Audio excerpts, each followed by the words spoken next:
We are living right now a highlight in this year, en estos cursos de verano, because having Christian Basson in this day, in these European summer courses is something amazing, something great, not only for learning, but also for exchanging different y es lo que vamos a hacer a continuación, intercambiar opiniones, no solamente aprender, que es lo que estamos haciendo y lo que vamos a continuar haciendo, pero vamos a acompañar a Christian Basson, que se queda ya aquí, con otras personas para hablar de la innovación social en la Unión Europea, más allá de los retos, de los tópicos, de las cuestiones que han aparecido ya, año tras año. De hecho, algunas se mantienen en el tiempo, por desgracia, cuestiones que no acabamos de solucionar.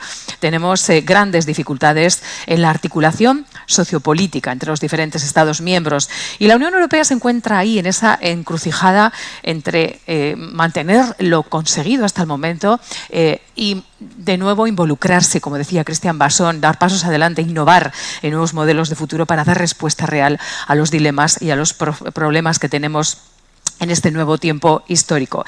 Para resolver estos procesos y estas cuestiones, bueno, pues no solamente basta con poner en marcha nuevas leyes o nuevos proyectos, como bien decía Christian, sino que es imprescindible reforzar esa especie de tejido social, esos cosidos entre sectores, entre estratos sociales para articular realmente una innovación en los modelos institucionales que nos dé lugar a esa nueva Europa sostenible y de futuro.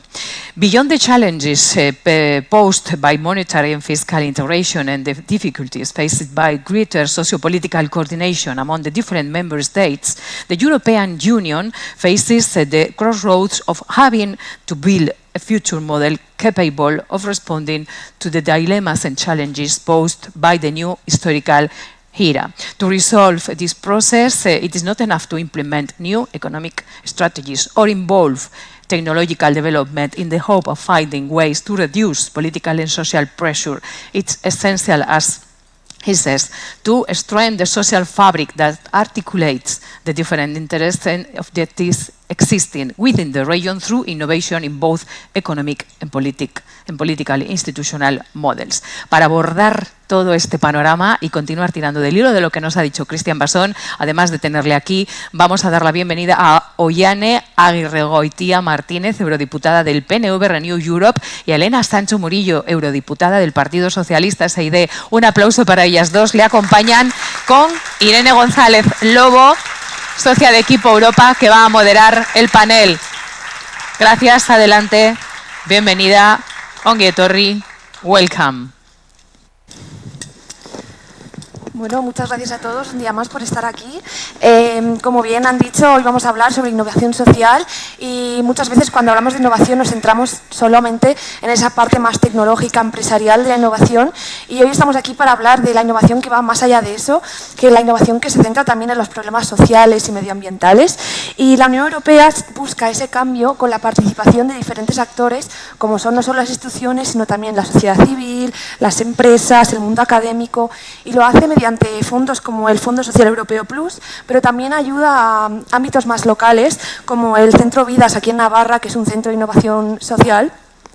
Y es algo que en Equipo Europa también hemos hablado últimamente, ya que hace un par de semanas se publicó el informe hecho por Equipo Europa Navarra, el informe de Ciencia, Innovación y Competitividad, donde se veía que Navarra es la cuarta comunidad autónoma de España más innovadora y competitiva, solo por detrás de Madrid, País Vasco y Cataluña. En él se veía cómo hay una especialización en ciertos sectores, pero que se necesita más diversificación, apoyo de las instituciones, apoyo del sector privado, y es algo que vamos a comentar más en detalle ese informe el viernes, así que no os voy a contar mucho más de ello.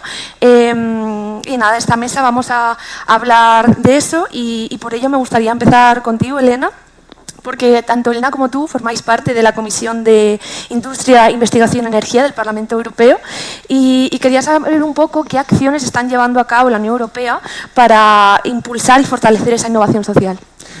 Bueno, pues buenos días. Lo primero, agradecer la invitación a participar en esta mañana tan interesante, hablando sobre innovación y sobre esa parte tan importante de la innovación como es la parte social.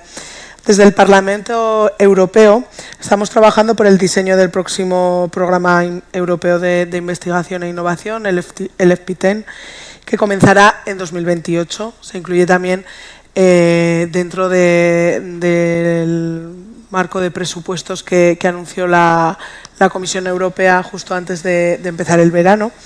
Y este programa no solo continuará impulsando el desarrollo científico y tecnológico, sino que también incluye una línea específica para afrontar los grandes desafíos sociales actuales, como pueden ser el envejecimiento de la población, la lucha contra las desigualdades, la transición ecológica o la transformación digital. Un elemento central de este FP10 es el Pilar 2, que allí lo conocemos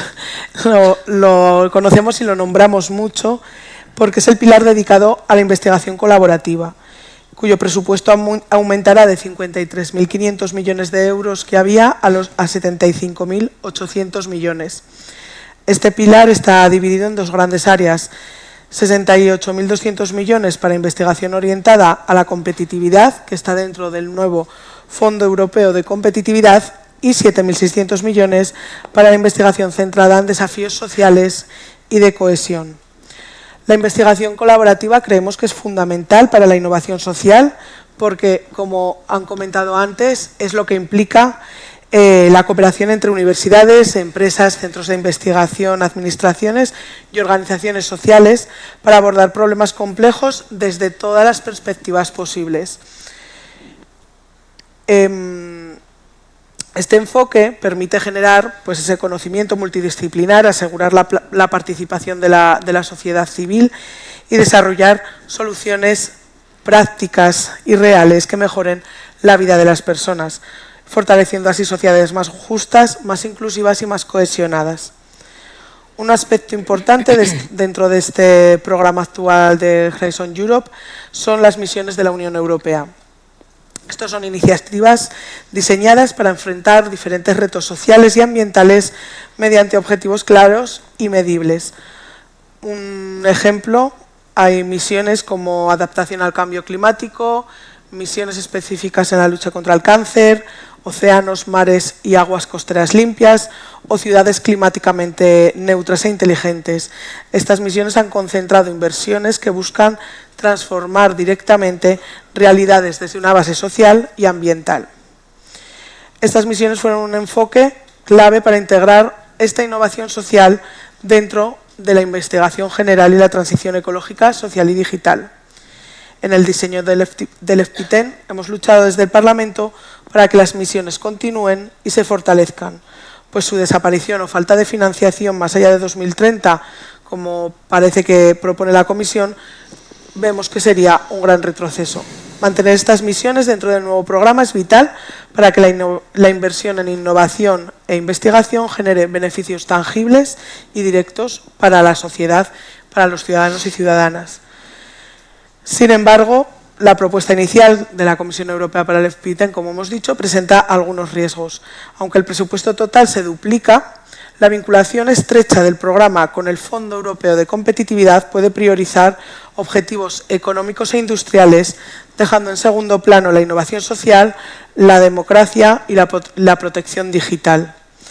Además, instrumentos como el Instituto Europeo de Innovación y Tecnología ni siquiera aparecen en la propuesta y las misiones de Horizon Europe solo cuentan con financiación hasta 2030, como he dicho antes, lo que eso genera una incertidumbre en su viabilidad, en su continuidad más allá de ese periodo. Desde nuestro grupo dentro del Parlamento defendemos la innovación social basada en la inclusión, en la participación y en la cohesión social y que esto siga siendo una gran prioridad.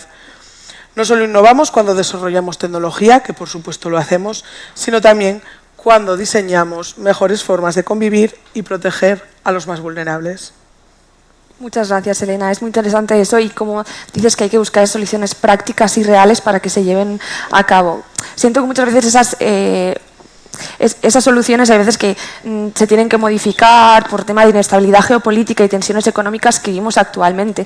Y por ello me gustaría preguntarle a Ollane cómo puede la Unión Europea fortalecer la industria europea en esa resiliencia a través de la innovación social. Bueno, pues lehenengo eta behin, egunon, da eskerrik asko guztioi hementzegoteagatik, placer bat da neuretzat. Muchísimas gracias a todas y a todos por estar hoy aquí y a Diario de Navarra y al resto de patrocinadores y colaboradores por la organización y por invitarnos. Mencionabas la inestabilidad geopolítica, las tensiones y aquí casi por dónde empezar, ¿no? Pues desde ese acuerdo arancelario entre la Unión Europea y Donald Trump, y le veo a Mikel Irujo y recuerdo perfectamente las declaraciones que hizo después de que se anunciara ese acuerdo. Podemos hablar de la crisis energética, donde bueno, pues parece que no solo no aprendimos la dependencia que teníamos después de la guerra o con lo que hemos vivido y estamos viviendo con la guerra en Ucrania, que dentro de ese mismo acuerdo pues se han metido compra de productos energéticos y tenemos que hablar también de lo que está ocurriendo en todo el mundo, ¿no? Con unos conflictos y guerras que se recrudecen. Terrible ver las imágenes que vemos a diario con lo que está ocurriendo en Gaza, pero tampoco podemos olvidar Ucrania, Mali, Afganistán y sin duda todo lo que ello tiene que ver en el movimiento de personas y movimientos migratorios. Y con este contexto que tenemos complejo, económico y social, pues nos toca decir que la innovación social no debiera ser solamente un elemento paralelo o un complemento, sino que pudiera ser una parte esencial de una forma de hacer. Y yo casi creo que eso es lo que creo que debemos trasladar y reforzar, ¿no? Necesitamos una economía que sea resiliente, que sea competitiva, pero necesitamos que esté centrada en las personas, que es lo que ha sido la esencia europea y los valores europeos y lo que venimos representando. Y eso es la innovación social, es ir un poquito más allá de lo que es esa mera innovación que es disruptiva o que es meramente tecnológica, para tener en cuenta y resolver problemas sociales, grandes retos, hacerlo de manera colaborativa, tener en cuenta sinergias que se dan entre los distintos actores y, por lo tanto, por eso hablo de un liderazgo concreto y una forma de hacer concreta. Y hacerlo además desde la proximidad, que yo creo que eso es muy importante también para nosotras y nosotros, ¿no? Es una forma de hacer que nace desde lo local, desde lo regional, desde lo territorial y que luego se amplía. Y por lo tanto esa proximidad y ese conocimiento del terreno te permite abordar los problemas de otra forma. Esto no es nuevo, lo decía Cristian también ya antes. Existen marcos a nivel europeo, es Horizonte Europa, con esas misiones para hacer ciudades neutras climáticamente, para tener comunidades energéticas, para fomentar hubs locales, ese Fondo Social Europeo Plus, que tiene un pilar concreto de empleo y de innovación social, y en la Comunidad Autónoma del País Vasco y en la Comunidad Foral de Navarra son los distintos planes de innovación social y Agenda 2030. Aquí proyectos concretos como el Centro Europeo de Empresas e Innovación. Tenemos la Agenda Digital 2030, donde se incorporan esos aspectos de transformación digital desde el punto de vista humano. Varios institutos también en Navarra con foco en innovación agroalimentaria o microelectrónica y telecomunicaciones. Estrategia Navarra Sostenible 2030. Navarra es una de esas regiones pilotos para medir los objetivos de desarrollo sostenible. Por lo tanto, marco, digamos que contexto tenemos y existe además desde hace mucho tiempo. Y la cuestión es cómo hacemos que cojan mayor centralidad, cómo hacemos que cojan mayor peso y cómo los involucramos en esa forma de diseñar procesos participativos, buscar soluciones, y lo hacemos próximos a la industria, porque no olvidemos que otro de los grandes retos que tenemos en este momento es ser competitivos y competitivas. Y yo creo que hay que hablar de conseguir una competitividad que sea humana.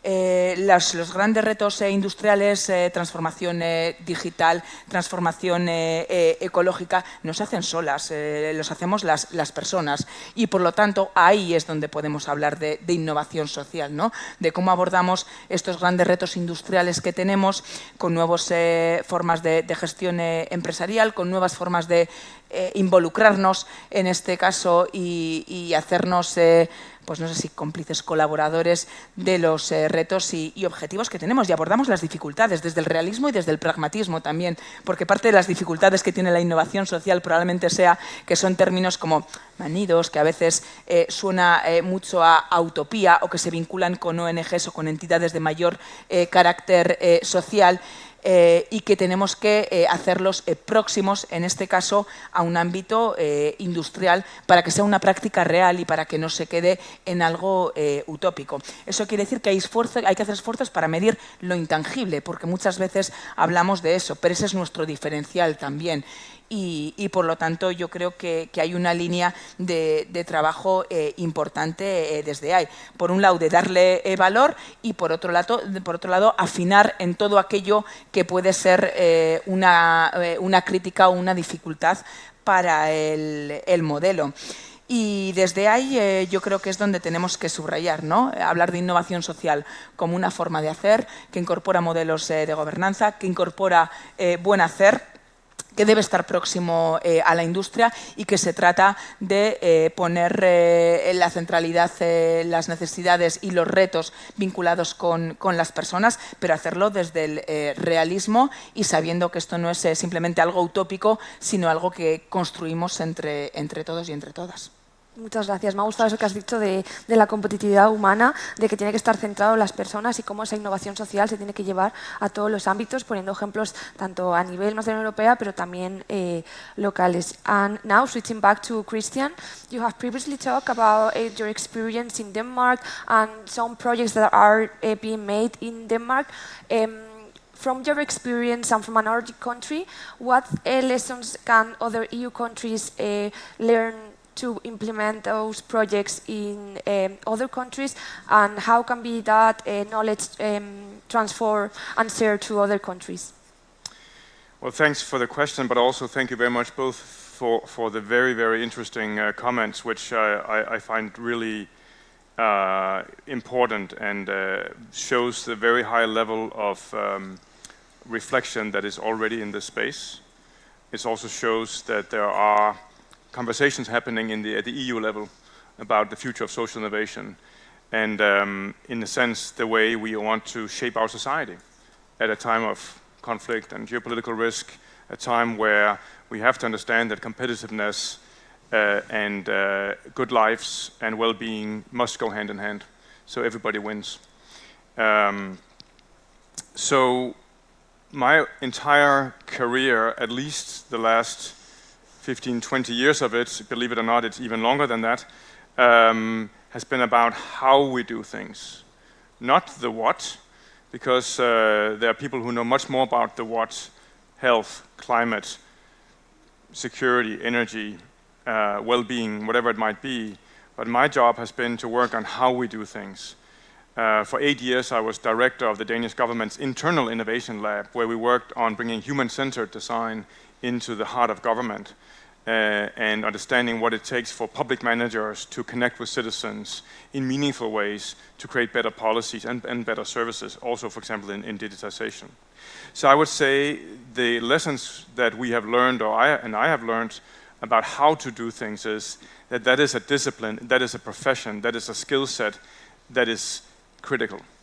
Because if you get it wrong, both in terms of participation, process, governance, then you're not going to get impact. For example, in sending hundreds of millions of euros after 5 big EU missions, and then you'll say, oh, we failed because it didn't work.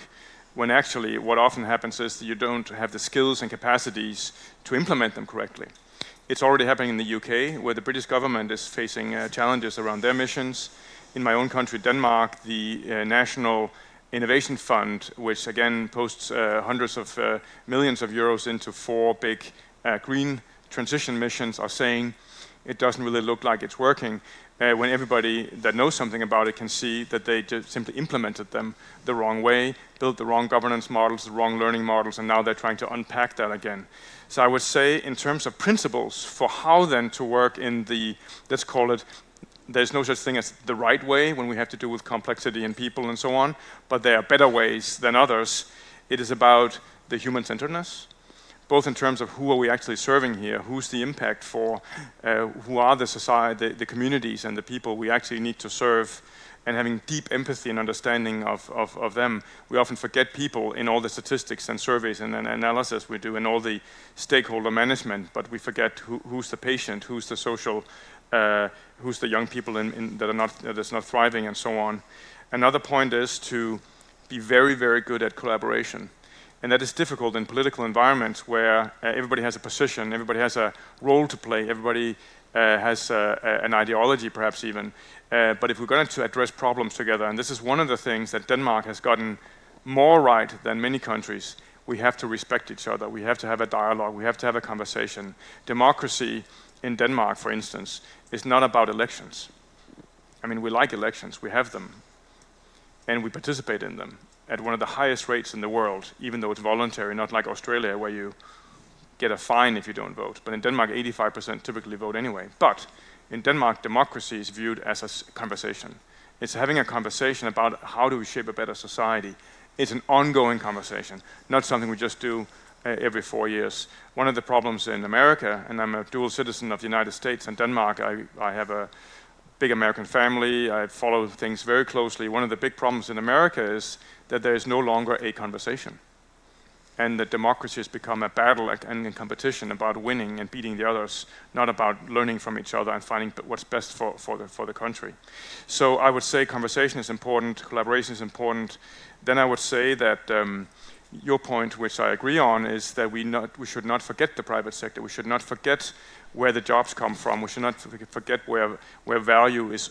I think there's public value, there's also private sector value, but we should find ways where we understand that addressing big, long-term, difficult, complex challenges requires us to discover and build new markets. New markets that need to grow. As an example, this week I met with the CEO of a Danish company that creates plant-based food, okay? So that's butter, not made from animal products, but made from plants. It's beef that's not beef, but plant-based. Now, this company is on a mission to transform food markets into a plant-based and sustainable food. And because they're on a mission to do that, they have, with their own money, created a global organization for plant-based food where they invite their competitors directly into the organization, and regulators, and consultants, and think tanks, and universities, and startups. Why would you do that?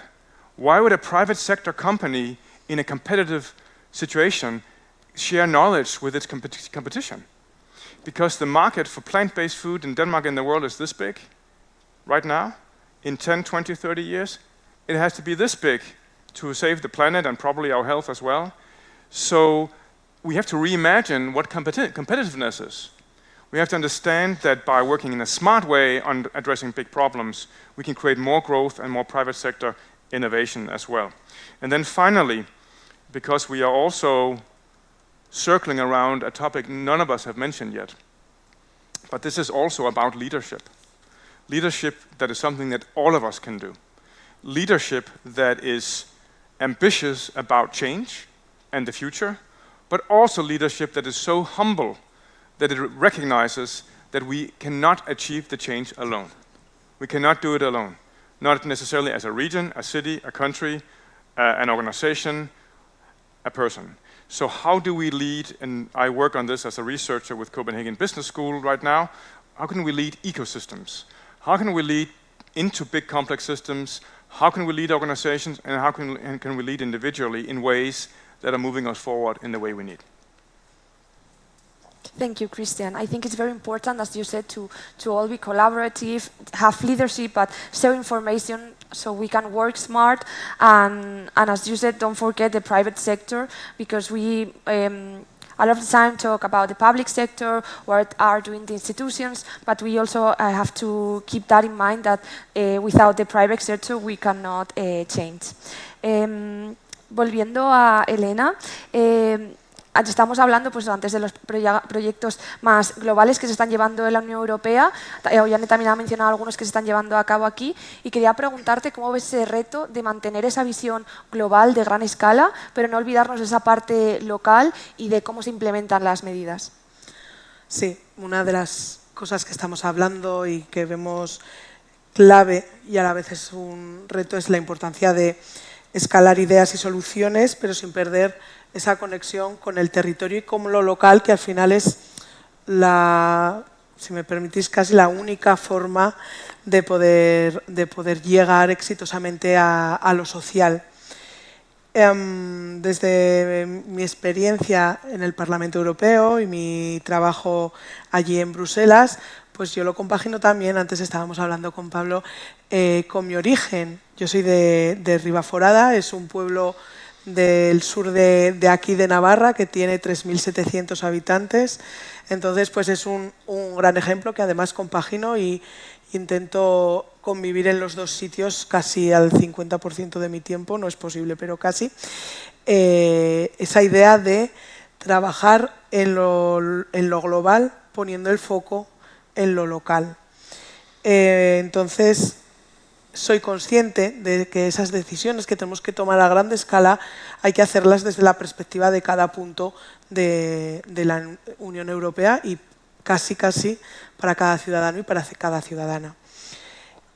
Por eso me preocupa, como hemos hablado antes, esa propuesta de la Comisión para el marco financiero plurianual, que así como la innovación a términos generales, pues ha estado muy bien asumida y con un gran aumento incluso dentro del presupuesto que ya teníamos, pues la parte de cohesión territorial y la parte de cohesión más social se plantean eliminar la partida tal y como la conocemos.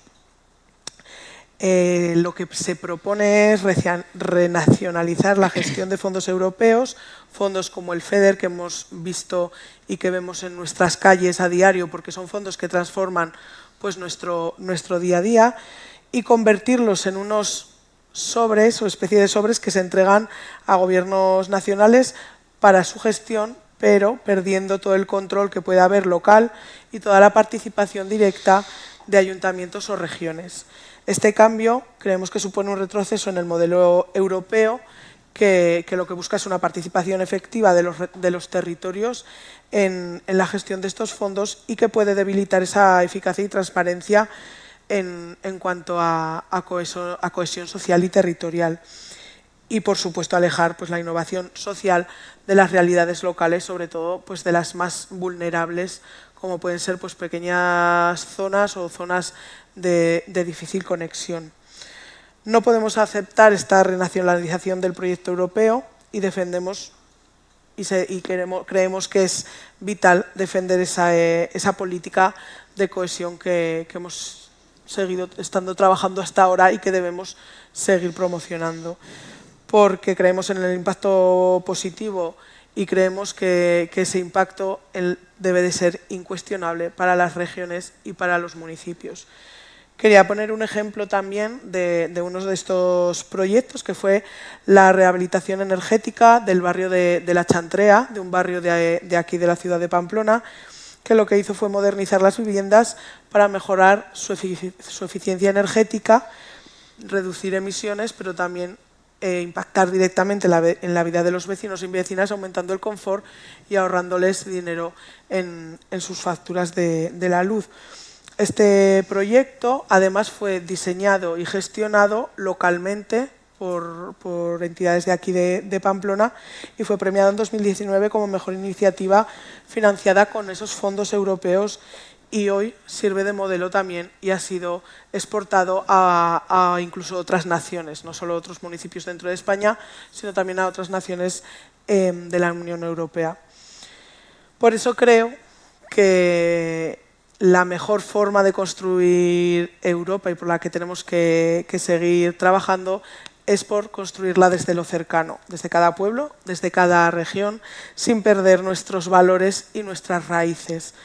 Porque innovar no es solo escalar a nivel europeo o querer conseguir pues, esa competitividad exclusiva, económicamente exclusiva, sino hacerlo sin dejar atrás a nadie, sin dejar atrás ninguna perspectiva, ninguna diversidad y respetando a cada ciudadano y a cada ciudadana desde lo local.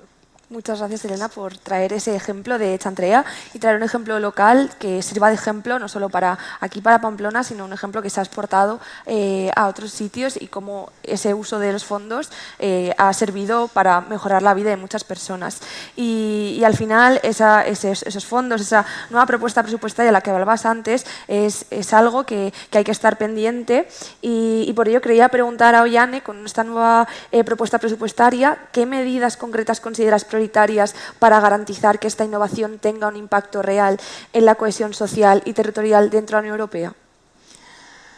Bueno, con respecto a ese nuevo marco, ¿no?, financiero plurianual que nos presentaban en el verano recién iniciado, que casi parecía como momento estratégico elegido para presentarlo, creo que lo primero que diría es que casi lo mejor de ello es que tenemos 2 años por delante para negociarlo, ¿no? Porque ahora eso es lo crítico y lo que hay que saber también, que hay que trabajar las propuestas a esa propuesta que nos hace la Comisión y Ursula von der Leyen, pues desde Euskadi, lo tendremos que hacer desde Navarra, lo tendremos que hacer desde Madrid y lo tendremos que hacer en Bruselas. Entendíamos y planteábamos como necesario repensar el nuevo marco financiero plurianual por las condiciones que vivimos, ¿no?, por ese marco geopolítico que mencionaba anteriormente, por una situación de crisis, por una evidente debilidad de la Unión Europea en la situación actual que se reflejaba pues, con esa negociación con Estados Unidos reciente y esas fotos, ¿no?, de un Donald Trump en una mesa y el resto de líderes europeos enfrente. Y dices, bueno, pues algo está sucediendo, estamos en debilidad y hay que trabajar fuerte para hacerlo. Pero ya advertíamos que esa propuesta de cambio no podía ser a costa de una recentralización de los fondos y a costa de las regiones. Y nos hubiera gustado también que esa propuesta hubiera sido más ambiciosa. Está en el 1 y pico del Producto Nacional Europeo y bueno, pues ya los avances que hacíamos como grupo, como propuesta y como partido era pues que creíamos que para abordar los grandes retos que tenemos, porque se le está exigiendo también a la Unión Europea que aborde retos en materia de vivienda, que es otro de esos grandes retos también que compartimos en general a nivel europeo y con otros estados, bueno, pues se necesita financiación y hay que pensar para hablar, por lo tanto, de cifras globales de presupuesto y también de ingresos, porque hay que ver cómo se financia. Dentro de esa propuesta y con esos 2 primeros iniciales matices, bueno, valoramos positivamente un fondo de competitividad con esos más de 400 millones de euros, porque entendemos que es necesario y que pone el foco en retos que tenemos en estos momentos para abordar y valoramos positivamente también esa propuesta inicial en la que el fondo Horizon pues, prácticamente se podría duplicar, ¿no?, y podría ser una oportunidad en este caso para ámbitos como el de la innovación social. Se coordinan ambos fondos, entonces de nuevo pues a primera vista parece que tiene sentido si queremos mejorar los indicadores de arrendamiento de los fondos europeos y queremos mejorar y ampliar impacto de lo que conseguimos con ese dinero, y se respeta ese pilar 2, que es donde se incorporan proyectos de modelos colaborativos, de colaboración público-privada, donde entendemos que tenemos fortaleza y donde se protegen también nuestros centros tecnológicos y nuestro modelo de trabajo, nuestra forma de hacer, que decía anteriormente, ¿no?, teniendo en cuenta la fortaleza institucional, la de nuestro tejido empresarial y también incorporando con nuevos modelos a agentes sociales. Por lo tanto, bueno, pues digamos que luces, ¿no?, en ese aspecto. Conectar Europa en el ámbito de la movilidad aparece también con un incremento muy fuerte. La movilidad es un sector muy estratégico para la innovación tecnológica como tal y lo veníamos viendo en los últimos años. Puede ser también un espacio de oportunidad para la innovación social porque hay muchos grandes retos en el ámbito de la movilidad vinculado también con temas energéticos y por lo tanto espacio de oportunidad de nuevo. Pero detrás los espacios de oportunidad en descarbonización y en grandes retos, pues también esas alertas, ¿no? Y que van vinculados mucho con esa centralización que decía y también a costa de que, bueno, pues se unifican fondos vinculados con fondos de cohesión, política agrícola, pesquera, con seguridad. Ya se ven que hay una reducción muy importante de la política agraria común, que es muy importante. Y el peso que ha tenido hasta ahora. Escuchaba también a vuestro consejero de Desarrollo Rural en una entrevista de radio que le hacían esta semana, yo creo que era, y avanzaba también esa preocupación por el impacto que puede tener esta nueva propuesta en el sector. Y también en cómo se hace, ¿no? Ese único programa estatal donde nos deja a las regiones, en este caso, para poder acceder a esos fondos y cómo se van a canalizar. Por lo tanto, y como conclusión, hay en ámbitos en los que puede haber oportunidades.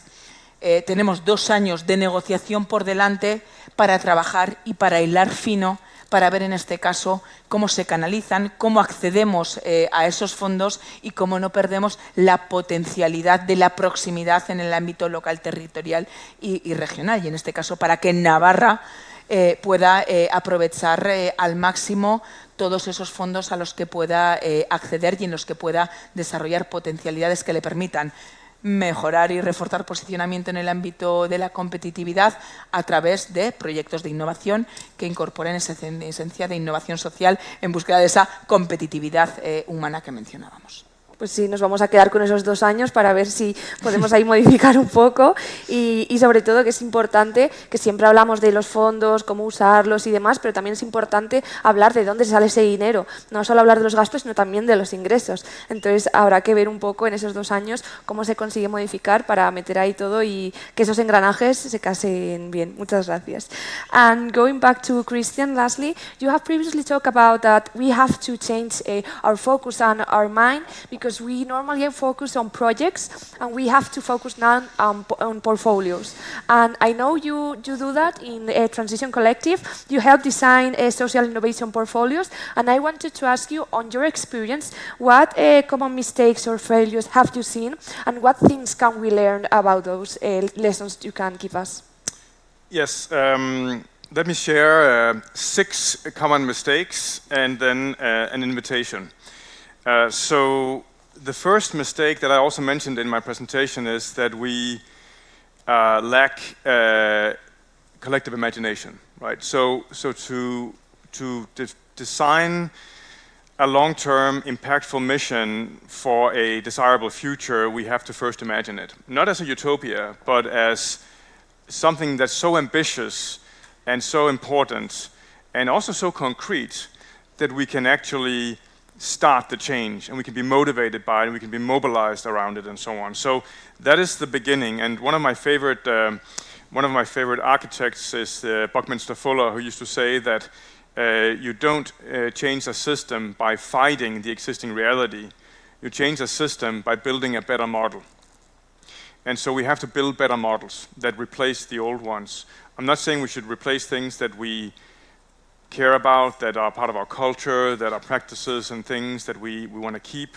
But I'm saying that in many areas we have to build better models, better approaches, better policies, better initiatives, better portfolios, because we are failing. We're failing to succeed with what we want to achieve.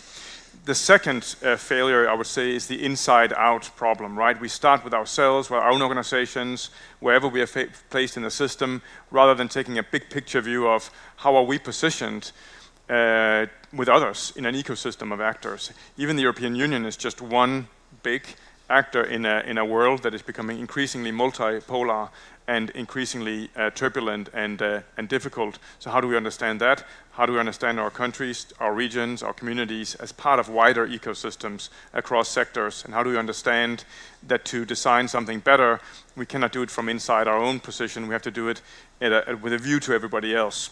Third problem, as you said before, doing single projects, not long-term portfolios. Fifth mistake is to engage citizens, engage partners too late. So once you made up your mind of what you want, then you invite other people in, and then they're like, but this is your idea, it's not my idea. So too late engagement and too late participation and making a theater and a show of co-creation rather than being serious, that this is not just engagement and co-creation, it's actually also bending different perspectives, respecting that there are interests, that there is power at stake, but finding ways to navigate that power and those interests in ways that benefit all of us, but where also everybody has to give something. There's no such thing as winning everything. That's what the Americans are getting terribly wrong these days. They think that there's a winner takes all. In a good society, everybody knows you have to compromise, and everybody knows we also have to find deals where the minority is seen and benefits too. Then number 6 is that we are underinvesting in what I called governance before. Governance, I'm a political scientist originally before turning to design, and I would say that it's a misunderstood term. It sounds boring, but governance is super sexy. It's super important, because governance is how we decide things. It's who's at the table. It's about how we learn together. It's about how we invest. It's how we choose things to do and things not to do. It's about the process of that. In my mind, it's about democracy as well. And so in governance, we are not sufficiently, especially we're not learning together. Because to create change, ultimately, it's about trying things and learning what works and then doing better. And we really don't have a language, and we're not investing in learning in any organizations I see around the world. Those were 6 typical challenges. Lastly, the invitation. I'm lucky enough to work with and a part of a whole initiative by one of the big Danish philanthropies. It's called Bikubenfonden.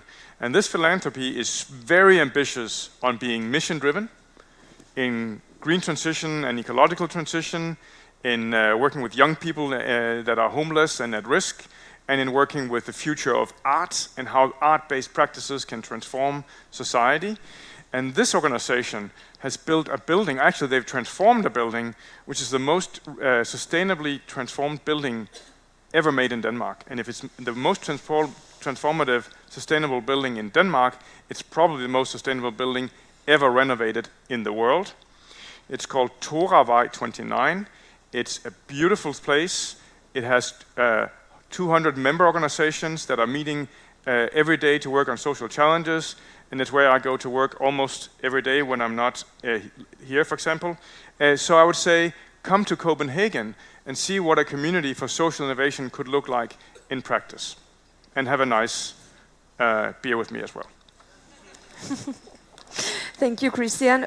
We take note of all the problems you have discovered, such as engaging citizens but other stakeholders, because sometimes it's too late. Yesterday they were talking about some projects, for example, Stuttgart 21, that it's a project that was not fully complete on time, and one of the reasons was that they didn't put the right people in the first place. So it's really important to do that.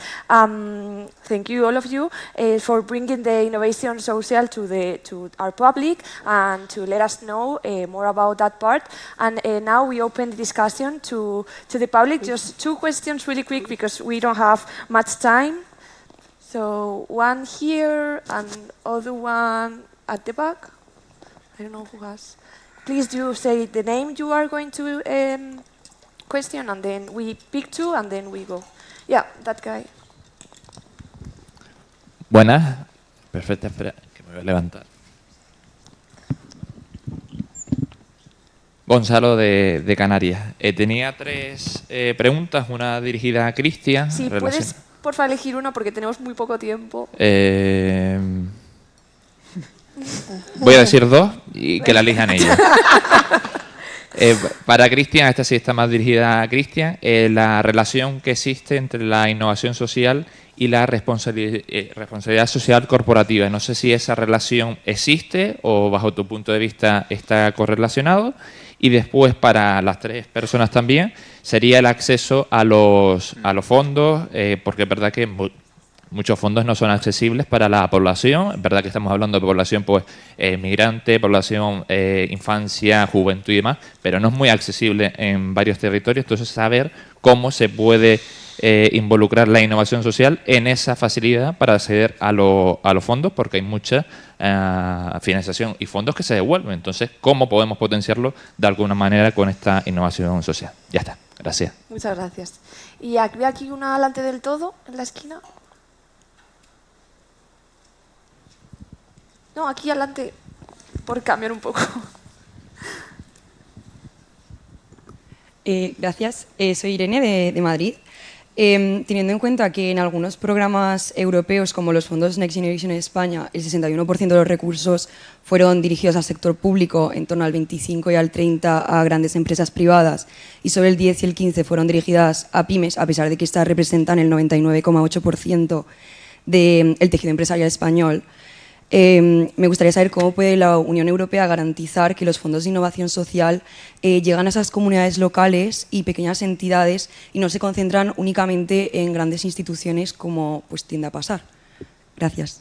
Muchas gracias. If you want, Christian, we can start with you with the first question. I don't know if you got it right. That connection between innovation, social innovation and the social responsible of the companies. Yes, so thank you very much for the question. It's a really good one, and surprisingly, I think it's the first time somebody has asked it to me. So in 1971, Milton Friedman, the American economist, published a very famous article arguing that the business of business is business. That is the neoliberal paradigm that companies must make money, and as long as they don't break the law too much and not break the law anywhere on the planet, it's fine. Now, that role of the companies has shown us to be ultimately, I think, dysfunctional. And it has gotten the planet and many societies into a lot of problems. And I think it's about time to drop the Friedman paradigm, because the business of business is to be good citizens. And there's no contradiction between being a good citizen that creates value for society and is responsible and engaging, inclusive, and create positive impact on the one side, and making money on the other. But in my mind, the purpose of a company, and now you're going to fall down your chairs, the purpose of a company is not to make money. Making money is needed for a company to survive and create value. And value points us to missions, because I believe we should drop CSR as a nice icing on the cake that businesses with a bad conscience that are pursuing the profits give some money to nice things.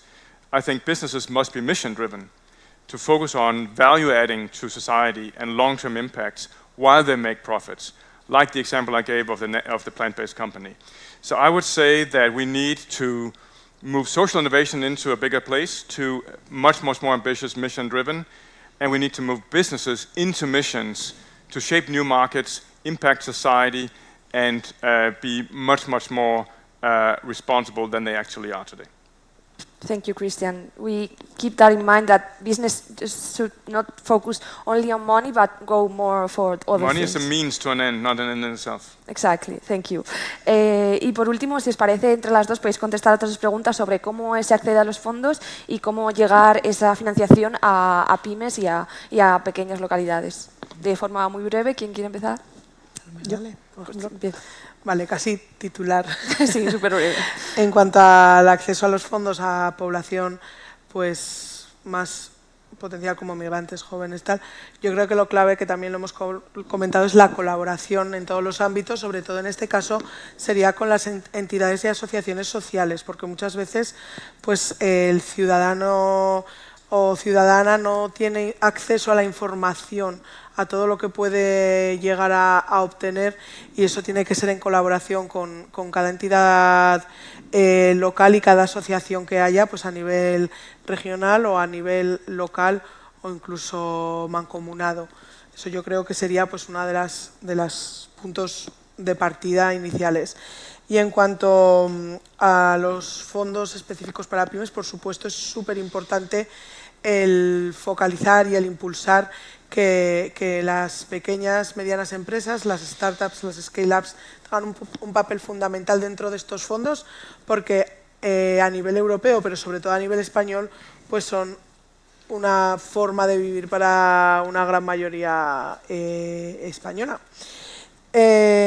Pasa muy claro el modelo de financiación, el modelo de partida puede priorizar o no a unos tipos de empresas u otros, y sobre todo también el desarrollo de paquetes específicos dentro de unos fondos y dentro de unas políticas, porque bueno, pues depende, lo que hemos hablado antes, depende del modelo de hacer, ya no solo los fondos, sino en una política de los DNA, los DMA o cualquier transversalidad que podáis pensar, se pueden hacer con todas las perspectivas que queramos, sobre todo las he hablado pues más en el ámbito digital o innovación, porque es también en el que trabajamos, pero podemos tener ese modelo de hacer política destinado a impulsar la transformación y la innovación en este tipo de empresas, que es súper importante. Genial, muchas gracias. Nos quedamos con ese pequeño titular sobre que necesitamos esa colaboración, sobre todo con entidades sociales. Y tú, Yane, ¿qué titular nos dejas último? Bueno, pues quizás en este momento en el que yo creo que los múltiples diagnósticos que se han hecho sobre la situación de la Unión Europea, el informe Draghi, Letta y distintas reuniones de altos mandatarios indicaban que la simplificación y la reducción de la burocracia era algo estratégico.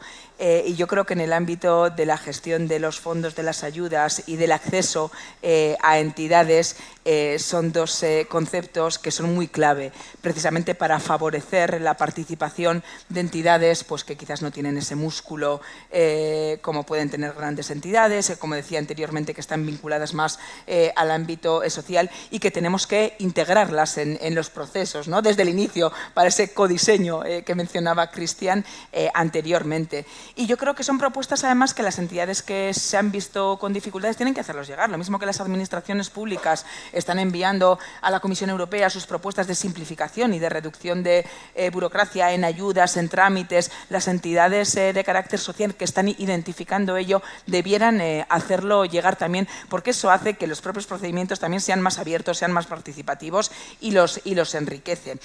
Y dentro de la parte de acceso a financiación para las pymes y para empresas de nueva creación, innovadoras, bueno, los fondos Next Generation, su nacimiento fue muy positivo en cuanto que nacieron para dar solución a una crisis tremenda que fue la del COVID y una situación muy crítica, pero tienen que servir también para el aprendizaje y yo creo que uno de ellos, uno de esos aprendizajes es ese, ¿no? La dificultad y lo que se ha tardado en soltar algunas de las líneas de los fondos europeos y la dificultad para acceder a determinadas empresas. Y yo espero y tengo la esperanza de que en ese nuevo fondo de competitividad, por ejemplo, que mencionaba anteriormente, se tengan en cuenta las dificultades que han existido para que no vuelvan a repetirse. Genial, muchas gracias. Nos quedamos con esa simplificación de la burocracia y esos fondos de competitividad que a ver dónde nos llega. Gracias, eskerrik asko, thank you very much. Y nada, ya espero que hayas aprendido mucho de innovación social y ahora está la pausa del café y luego continuamos.